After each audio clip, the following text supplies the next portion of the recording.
मैं normally horror चीजों में बिलीव नहीं करती और जो मैं बताने वाली हूँ उसमें भी शायद पैरानॉर्मल कुछ हो या ना हो, पर जो हुआ था उसका लॉजिकल एक्सप्लेनेशन आज तक नहीं मिला।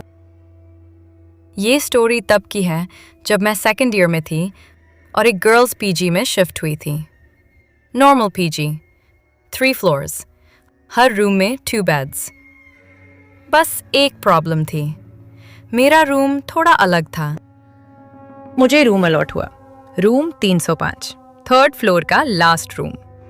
रूम में 2 बेड थे, एक मेरा, एक सपोजली मेरी रूममेट का। पर जब मैं शिफ्ट हुई, रूममेट वहां नहीं थी। वार्डन ने बोला वो अपने घर गई हुई है, 1 से 2 वीक में आ जाएगी। फाइन, मुझे प्राइवेसी मिल गई, मैं खुश। पहली रात ही मुझे अजीब लगा। रूम में एंटर करते ही एक हल्की सी स्मेल आती थी, ना गंदगी वाली ना परफ्यूम, बस थोड़ी सी बंद कमरे वाली। पर मैंने इग्नोर किया। रूम में जो दूसरा बेड था ना, उस पर बेडशीट प्रॉपरली बिछी हुई थी, जैसे कोई रिसेंटली उठा हो। मैंने सोचा शायद स्टाफ ने क्लीन किया होगा, पर प्रॉब्लम तब स्टार्ट हुई जब मैंने देखा बेडशीट पर लाइट सा प्रेशर मार्क था, जैसे कोई बैठा हो। तीसरी रात, मैं सो रही थी, अराउंड 2:30 AM। मुझे लगा कोई पलट रहा है, जैसे मैट्रेस में हल्का सा मूवमेंट। मैंने आंख खोली, रूम अंधेरा था, पर दूसरा बेड क्लियर दिख रहा था, कोई नहीं था। पर मैट्रेस थोड़ा सा दबा हुआ लग रहा था।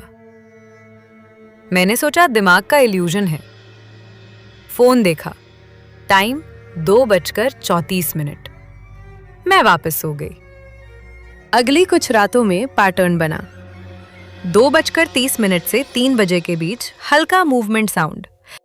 कभी कभी बेडशीट का कॉर्नर थोड़ा सा हिलना, कभी कबाड़ का क्लिक साउंड, पर कभी डायरेक्टली कुछ दिखाई नहीं दिया। पर सबसे वियर्ड बात, रूम में सीसीटीवी नहीं था ऑब्वियसली, पर कॉरिडोर में था। मैंने एक दिन गार्ड से कैजुअली पूछा, 305 वाली लड़की कब आएगी? गार्ड ने मुझे अजीब नजर से देखा और बोला, 305 तो सिंगल ऑक्यूपेंसी है। मैंने बोला, पर रूम में 2 बेड हैं।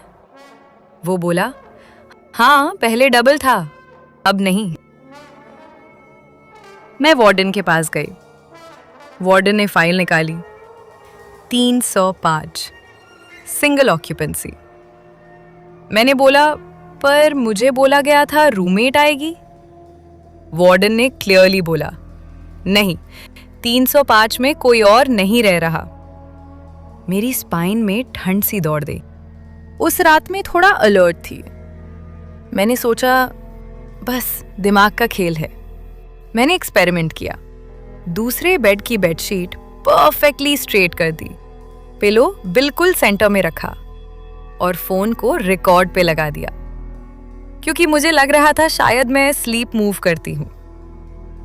सुबह जब उठी, बेडशीट का एक कॉर्नर फोल्ड था, पिलो हल्का सा साइड में। फोन रिकॉर्डिंग चेक की, 2:41 AM पर ऑडियो में एक हल्की सी सांस लेने की आवाज आई। रूम में मेरी सांस अलग थी। ये आवाज थोड़ी हैवी थी। नेक्स्ट डे मैंने डिसाइड किया दूसरा बेड हटा देती हूँ। स्टाफ को बोला रिमूव कर दो। उन्होंने बेड उठाया। जब बेड हटा, नीचे फ्लोर पर एक फेंट सा स्क्रैच मार्क था, जैसे किसी ने बार बार बेड को थोड़ा सा मूव किया हो।